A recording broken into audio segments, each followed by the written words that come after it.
दोस्तों, स्वागत है आप सभी का एक बार फिर से आपके अपने YouTube channel JMD basic knowledge में। दोस्तों, आज मैं आपके लिए इस वीडियो में दक्षिण भारत के एक ऐसे प्राचीन ऐतिहासिक और धार्मिक स्थान के बारे में जानकारी लेके आया हूं, जो भारत में ही नहीं बल्कि पूरे विश्व भर में प्रसिद्ध है। दोस्तों, मैं बात कर रहा हूं दक्षिण भारत में स्थित तिरुपति बालाजी मंदिर के बारे में।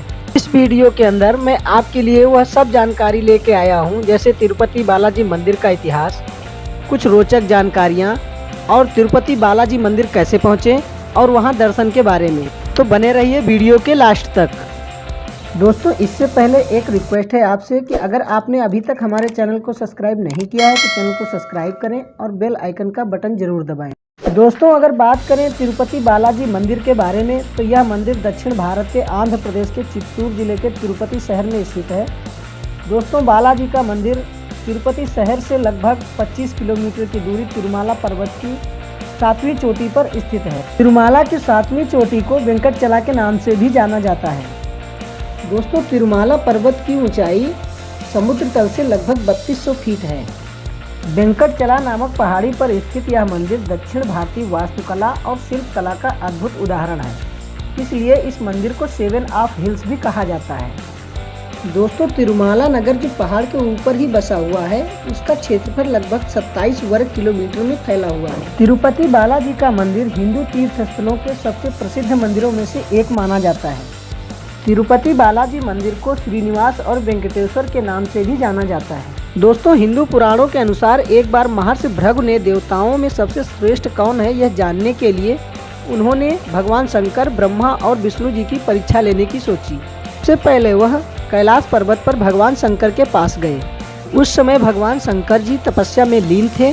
उन्होंने भृगु ऋषि पर कोई ध्यान नहीं दिया, जिससे भृगु ऋषि बहुत क्रोधित हुए और वहां से चले गए। कैलाश से चलकर महर्षि भृगु ब्रह्मलोक में ब्रह्मा जी के पास पहुंचे। उस वक्त ब्रह्मा जी भी अपनी तपस्या में मग्न थे, जिससे उन्होंने भी उन पर ध्यान नहीं दिया, जिससे भृगु ऋषि ने इसे अपना अपमान समझते हुए और भी ज़्यादा क्रोधित होकर भगवान विष्णु के पास चल पड़े।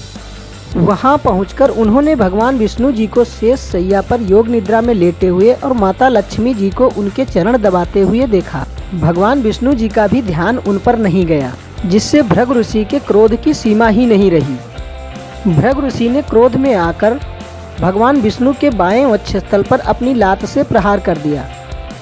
भृगु ऋषि की लात का वार होते ही भगवान विष्णु जी ने उनका पैर पकड़ लिया और उनके अज्ञानी स्वरूप नेत्र को जो उनके पैर में था उसको अपनी उंगली से फोड़ दिया और पूछा, ऋषिवर, कहीं आपको चोट तो नहीं आई? वह बहुत ही क्रोधित हुई, क्योंकि भृगु ऋषि द्वारा भगवान के बाएं वक्षस्थल पर वार किया गया था और भगवान विष्णु के बाएं वक्षस्थल पर माता लक्ष्मी जी का निवास स्थान है। माता लक्ष्मी जी सोच रही थी कि भृगु ऋषि को उनके द्वारा किए गए पाप का दंड देने के बजाय भगवान विष्णु जी ने उनका सम्मान किया। भगवान विष्णु के इस स्वरूप को देखकर भृगु ऋषि का सारा क्रोध और अज्ञान दूर हो गया। उन्होंने भगवान विष्णु जी से अपने किए गए अपराध की क्षमा मांगी और उनको देवताओं में सबसे श्रेष्ठ मानते हुए वहां से चले गए। माता लक्ष्मी जी यह सब देख रही थी, जो उनके पास ही बैठी थी। अपने को अपमानित महसूस करके माता लक्ष्मी जी बहुत क्रोधित हुई और उन्होंने देवलोक को त्याग कर पृथ्वी पर पद्मावती के रूप में जन्म लिया। इसके बाद भगवान विष्णु जी ने माता लक्ष्मी जी को पाने के लिए उन्होंने भी पृथ्वी पर वेंकटेश के रूप में अवतार लिया। समय आने पर भगवान विष्णु जी ने माता लक्ष्मी के रूप में जन्मी पद्मावती को विवाह का प्रस्ताव भेजा, जिसे देवी ने स्वीकार कर लिया। हिंदू शास्त्रों के अनुसार विवाह करने के लिए भगवान विष्णु जी ने कुबेर जी से बहुत सारा धन ब्रह्मा और शिव जी को साक्षी मानकर ब्याज पर लिया था। कर्ज लेते समय भगवान विष्णु जी ने वचन दिया था कि कलयुग के अंत तक वह उनका सारा कर्ज चुका देंगे। विवाह के बाद वेंकटेश के रूप में भगवान विष्णु और पद्मावती के रूप में माता लक्ष्मी जी के साथ तिरुमाला की पहाड़ियों में रहने लगे। तभी से इसका नाम तिरुपति वेंकटेश्वर बालाजी पड़ा। तिरुपति बालाजी के मंदिर को पृथ्वी का बैकुंठ भी कहा जाता है।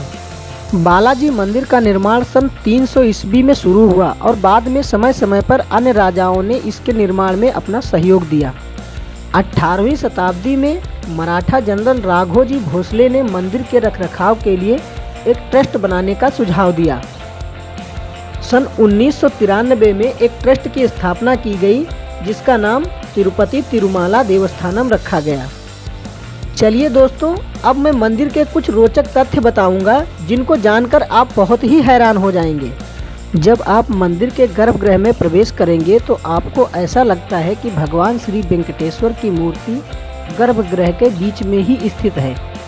आप वहां सिर झुकाकर भगवान का ध्यान करते हैं, लेकिन जब आप गर्भगृह के बाहर आएंगे तो अचंभित रह जाएंगे, क्योंकि बाहर निकलने पे ऐसा लगता है कि भगवान की मूर्ति दाहिनी ओर स्थित है। यह कोई भ्रम हो या चमत्कार, इसका पता आज तक कोई नहीं लगा पाया है।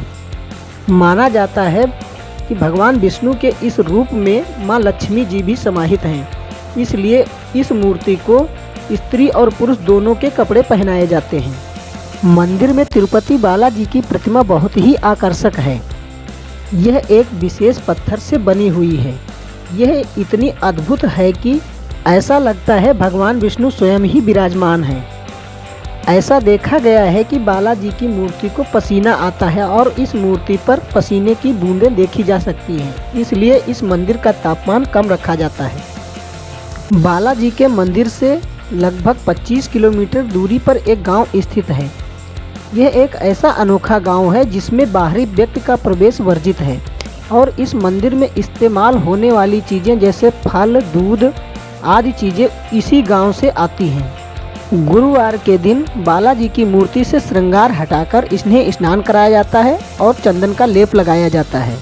जब ये चंदन का लेप हटाया जाता है तो बालाजी के हृदय पर माँ लक्ष्मी जी की आकृति दिखाई देती है। तिरुपति बालाजी मंदिर में एक दीपक हमेशा जलता रहता है। आश्चर्य की बात यह है कि इसमें कभी तेल या घी नहीं डाला जाता है। आज तक यह कोई नहीं जानता है कि यह दीपक कब और किसने जलाया था। कहा जाता है कि भगवान वेंकटेश्वर की प्रतिमा पर यदि आप कान लगाकर सुनेंगे तो आपको समुद्र की लहरों की ध्वनि सुनाई देगी। भगवान बालाजी की प्रतिमा पर पचाई कपूर का इस्तेमाल होता है। इस कपूर के बारे में कहा जाता है कि यह किसी पत्थर पर यदि लगा दिया जाए तो उस पत्थर पर कुछ समय में दरारें पड़ जाती हैं, लेकिन इस मूर्ति पर आज तक कोई प्रभाव नहीं पड़ा है। ऐसा माना जाता है कि भगवान वेंकटेश्वर की मूर्ति के बाल असली हैं और ये कभी उलझते नहीं हैं और हमेशा मुलायम रहते हैं। चलिए दोस्तों, अब हम आपको बताते हैं कि तिरुपति बालाजी कैसे पहुँचे। तिरुपति बालाजी जाने के लिए 3 रास्ते हैं। पहला रास्ता है वायु मार्ग से। अगर आप फ्लाइट से तिरुपति जाना चाहते हैं तो तिरुपति में ही इंटरनेशनल एयरपोर्ट है। एयरपोर्ट पर उतरकर आप रोडवेज करके तिरुमाला जा सकते हैं। तिरुमाला की तिरुपति एयरपोर्ट से दूरी लगभग 25 किलोमीटर है। दोस्तों, अगर आप तिरुपति ट्रेन से आना चाहते हैं तो तिरुपति में ही रेलवे स्टेशन है। जैसे ही आप तिरुपति रेलवे स्टेशन से बाहर निकलेंगे आपको तिरुमाला ट्रस्ट की बसें मिल जाएंगी जो आपको मुख्य मंदिर तक पहुंचा देती हैं। तीसरा रास्ता है बाई रोड। अगर आप बालाजी दर्शन के लिए बाई रोड आना चाहते हैं तो आपको सबसे पहले तिरुपति आना होगा और तिरुपति से तिरुमाला ट्रस्ट की बसें पकड़कर मुख्य मंदिर तक पहुंच सकते हैं। दोस्तों, तिरुमाला में रुकने के लिए आपको CRO ऑफिस जाना होगा और वहां से आपको रूम बुक कराना होगा। दोस्तों, CRO ऑफिस में ऑनलाइन रूम भी बुक किए जाते हैं जिन्हें आप लगभग 2.5 महीने पहले बुक करा सकते हैं। दोस्तों, अगर CRO ऑफिस में रूम अवेलेबल नहीं है तो उसके बगल में ही एक हॉल बना हुआ है, आप उसमें जाकर रुक सकते हैं। इसका कोई चार्ज नहीं लिया जाता है। उसमें आपको लॉकर दिया जाता है जिसमें आप अपना सामान रख सकते हैं। दोस्तों, आपको बता दें कि तिरुमाला में कोई भी प्राइवेट होटल नहीं मिलेगा। यहाँ पे जितनी सुविधाएं हैं सब तिरुमाला ट्रस्ट की ओर से की जाती हैं। प्राइवेट होटल या रेस्टोरेंट केवल आपको तिरुपति में ही मिलेंगे। तो चलिए दोस्तों, अब हम आपको बताते हैं तिरुपति बालाजी दर्शन के बारे में।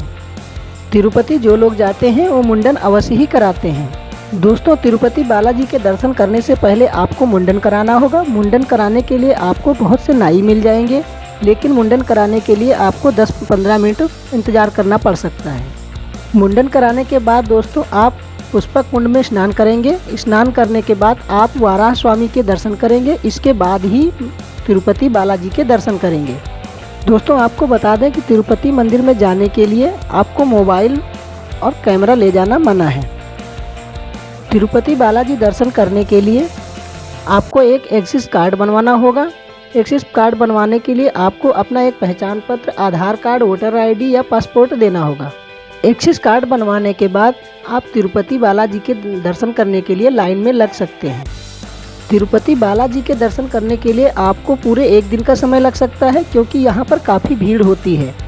इस समय के दौरान आपके लिए तिरुमाला ट्रस्ट की तरफ से नाश्ते की, पानी की और वॉशरूम की व्यवस्था की जाती है, जिसका आपसे कोई चार्ज नहीं लिया जाता है। दोस्तों, लाइन में धीरे धीरे चलते हुए अपनी बारी आने पर आप भगवान वेंकटेश्वर के दर्शन कीजिए और अपनी मनोकामना मांगिए।